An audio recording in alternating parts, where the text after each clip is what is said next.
My name is Abigail, and for a fleeting moment, I believed that the wedding aisle would be a pathway to a new happy life. A simple woman with an 8-year-old son Tim from my previous marriage, I had dreams like anyone else: love, companionship, and a stable family. Tim was skeptical about changes, but he'd warmed up to Henry, my new husband, quickly enough. We were small, imperfect, but content.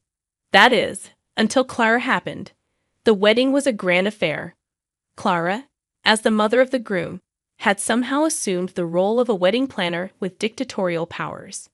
The venue, the flowers, and even my gown. She had something to say about everything.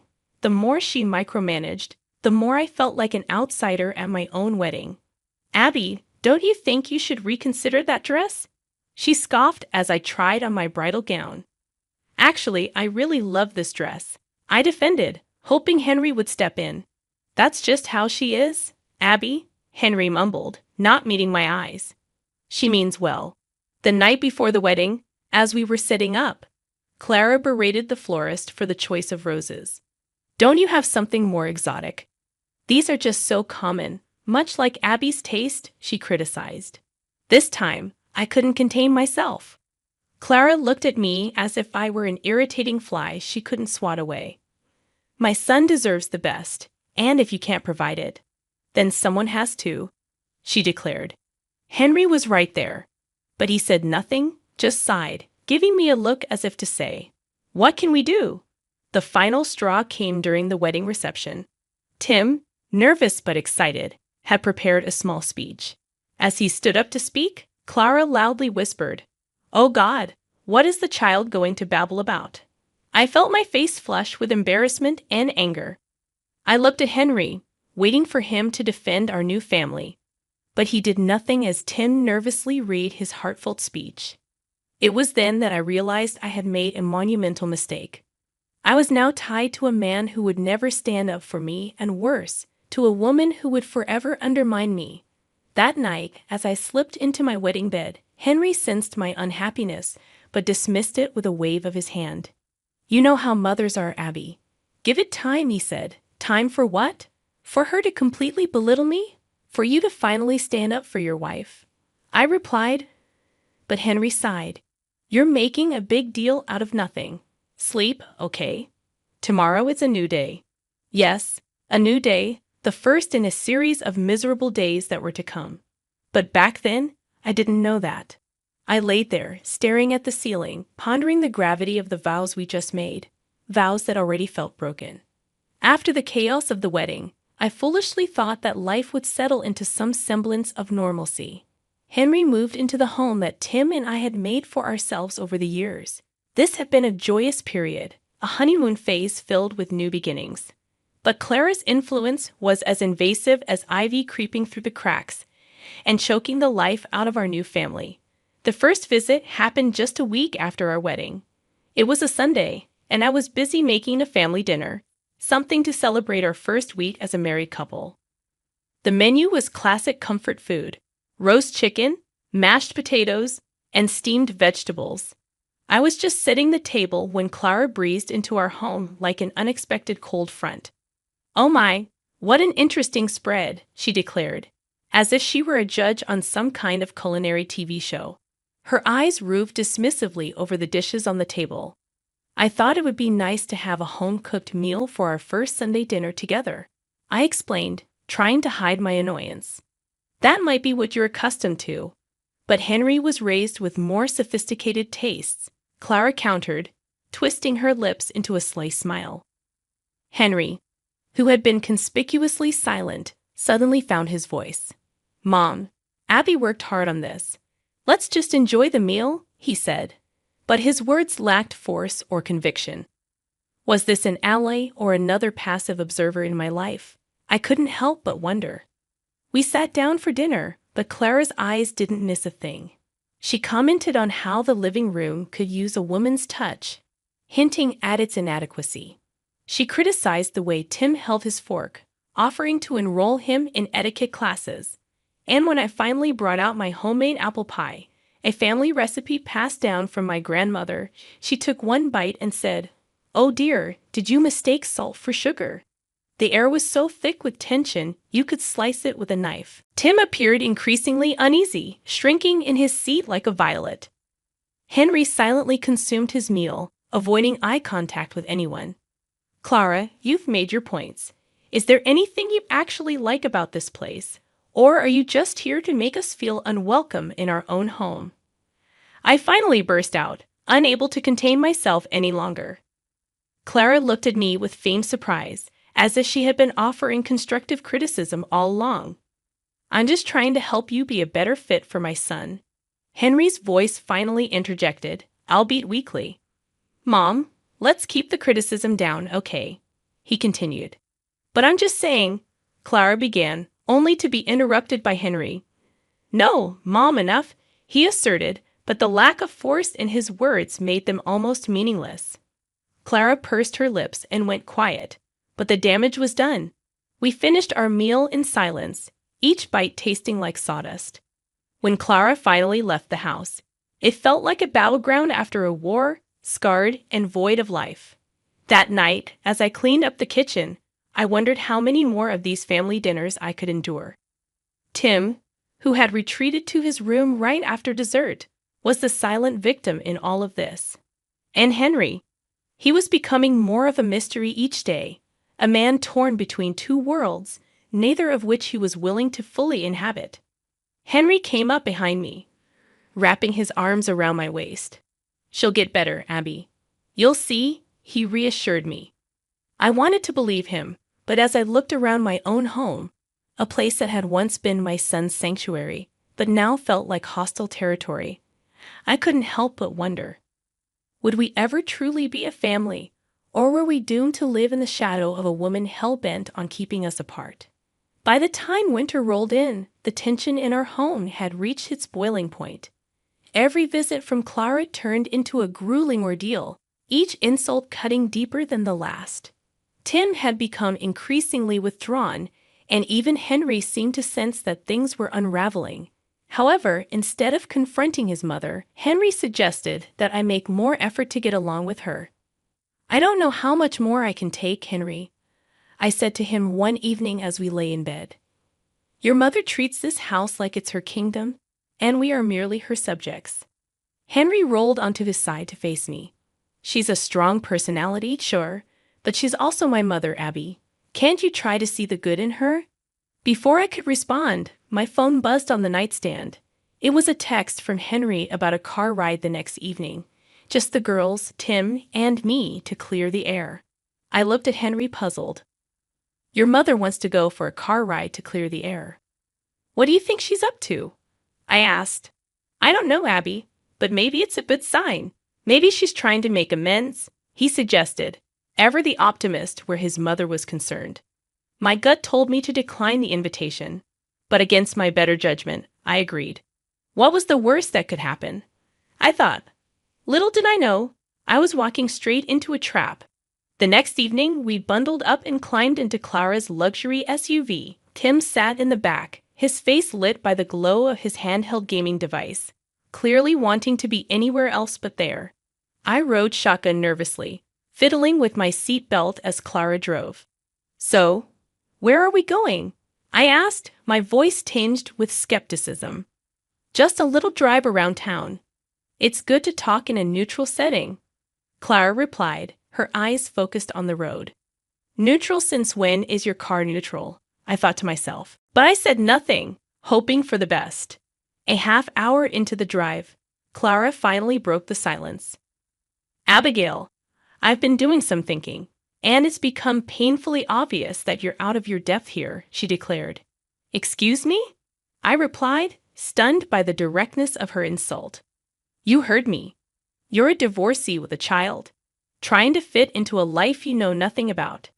Henry deserves a woman who can actually add something valuable to his life, she continued, her words landing like a heavy blow. The audacity of her words left me breathless. I looked at Tim through the rearview mirror. He had removed his headphones and was listening intently, concern filling his young eyes. Clara, you've got it all wrong. I love Henry, and he loves me, and Tim is a part of that package, I asserted, my voice trembling with emotion. Love?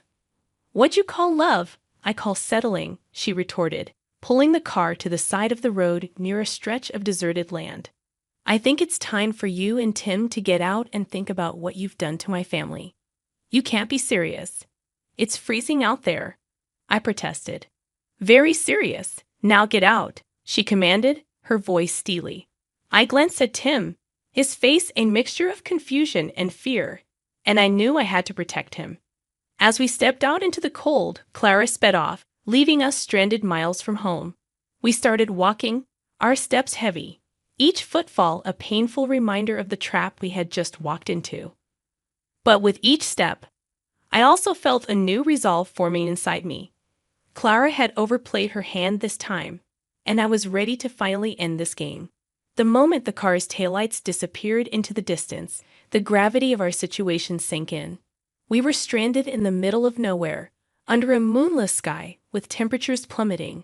I looked down at Tim. His eyes were wide, a mix of fear and disbelief clouding his young face. Mom, why did Grandma do that?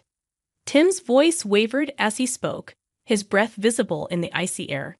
I don't know, baby, but we're going to be okay. I promise, I said, mustering as much strength as I could. I took out my phone. No signal, of course. Clara had chosen a place far removed from civilization for her cruel scheme.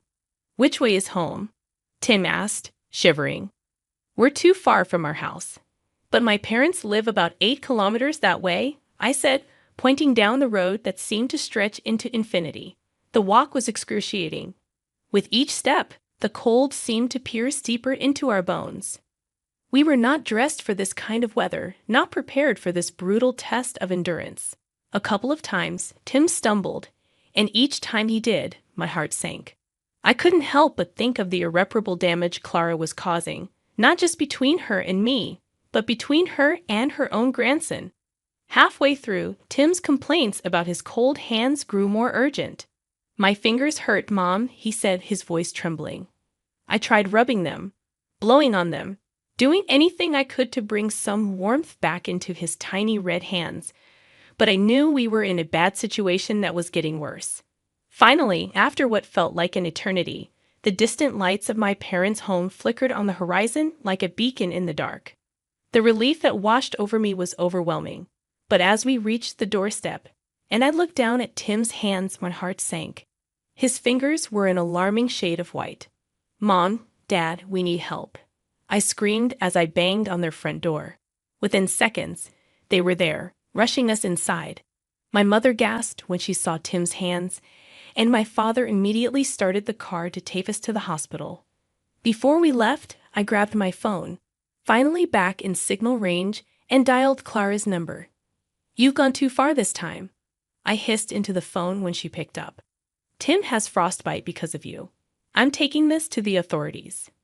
There was a momentary pause on the other end. You wouldn't dare. Oh, I would, and I will. This ends now, I replied, hanging up.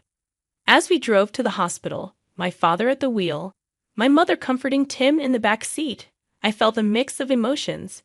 Relief that we had escaped a potentially deadly situation, anger at Clara for what she had done, but most of all, a newfound determination. Clara had unleashed something in me that she hadn't anticipated. She wanted to break me, but instead, she had fortified my resolve to put an end to her reign of terror once and for all.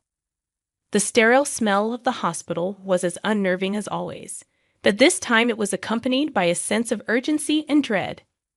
Tim was rushed into the emergency room, where the medical staff immediately started treating his frostbitten hands. My parents sat with me in the waiting area, their faces etched with concern and anger. Abigail, are you gonna let this go? You can't let Clara get away with this, my father urged, his voice tinged with disbelief. No, Dad, I won't let her get away with it. I've already called a lawyer. We're going to sue her, I said, my voice filled with newfound determination. I looked at my mom. Her eyes were filled with worry. Pride, good for you, honey. No one has the right to treat you or Tim like this, not even family, she said. My phone buzzed. It was Henry. Addie, my mom called me, said you're making threats. What's going on? The threats, as you call them, are promises, Henry. Your mother left Tim and me in the middle of nowhere in freezing temperatures. Tim has frostbite. We're in the hospital, I replied, my voice quivering with a mix of fear and anger. There was silence on the other end. I can't believe she would do something like that. I'm coming to the hospital. Don't bother, I snapped, cutting the call. Minutes turned to hours, but finally a doctor emerged from the ER. Your son is stable now. We've managed to treat the frostbite. But he'll need ongoing care and physical therapy. There might be long-term damage. I felt a range of emotions, relief that Tim was okay, but also a smoldering rage towards Clara for causing this agony in the first place. This was the turning point. There was no going back. When we returned home, my lawyer called. We've got a strong case, Abigail. We can not only sue for emotional distress, but also for child endangerment. Let's do it. Let's make sure she can never harm anyone again, I said, resolved. Later that night, Clara called. Her voice trembled. Abigail, can we talk? No, Clara, we can't. Your time for talking is over. See you in court. After hanging up, I felt neither satisfaction nor victory. Those emotions would perhaps never come in a situation as ugly as this. But what I did feel was empowerment. For the first time, I was taking control of my life, standing up against the tyranny that Clara had imposed on us for so long. The road ahead was uncertain, filled with legal battles and probably a divorce, but one thing was clear. I was no longer the woman who would be pushed into the corner, who would be silenced and mistreated. This was my turning point, and from here on, there would be no looking back. The courtroom was a whirlpool of tension, but as I sat there awaiting the verdict, I felt a sense of clarity I hadn't felt in years. Across from me, Clara looked visibly distressed, her eyes darting between her lawyer and the judge. Henry was there too, but we hardly exchanged glances. We had become strangers bound only by the impending legal outcomes. Does the prosecution have any closing statements? The judge inquired, his eyes scanning the room. My lawyer rose from his seat. Your Honor, the evidence and testimonies clearly demonstrate that Mrs. Clara Edwards knowingly and intentionally endangered the lives of Abigail and her son Tim. This wasn't just a family dispute. It was a calculated act of cruelty that could have resulted in a far greater tragedy. The room fell silent as the judge turned to Clara's defense attorney. Your Honor, he began, struggling to make eye contact. Mrs. Edwards deeply regrets the emotional strain she's caused her family, but she insists her actions were not intended to bring physical harm. That's irrelevant, the judge interrupted. Intention to harm or not, harm was done. The evidence is clear. As the judge retreated to his chamber for the final verdict, I felt my phone buzz in my pocket. It was a message from Henry. Are you happy now? I looked up and caught his eye. Am I happy? My son could have suffered irreparable harm. This isn't about happiness, it's about justice. After what seemed like an eternity, the judge returned. I've considered the evidence and testimonies carefully, he began, shuffling his papers. It is the court's decision that Mrs. Clara Edwards is guilty on counts of child endangerment and emotional distress. She is hereby sentenced to 2 years in a federal prison. The room seemed to both tense up and exhale at the same time, as if everyone had been holding their breath. Clara's face turned a shade paler, her eyes widening in disbelief. Henry looked lost, but at that moment, I couldn't bring myself to feel sorry for him. As people started filing out of the courtroom, Clara approached me, tears streaming down her face. Abigail, can you ever forgive me? She asked. I think you should be asking Tim for forgiveness, not me, I replied coldly. But even if he forgives you, things will never be the same. You've lost not just a daughter-in-law, but a grandson too. Walking out of the courtroom, I felt like a weight had been lifted off my shoulders. This was not a happy ending. Too much pain had been inflicted for happiness to have a place here. But it was a just ending, one that held the promise of new beginnings. That evening, I sat down with Tim and explained that his grandma Clara would be going away for a while. Why, Mom? He asked, his eyes full of questions. I didn't have simple answers to that. Sometimes people make very bad choices, and they have to face the consequences, I said, pulling him into a hug. As I held him, I knew that the most challenging part of our journey was behind us. It was time to rebuild and move forward, not just as survivors, but as warriors who have faced down their demons and emerged stronger on the other side. And so we did. I filed for divorce, focused on Tim's recovery, and took time to heal. No, things would never go back to the way they were, but they could certainly get better. And in that promise of better, I found my revenge, my justice, and my peace.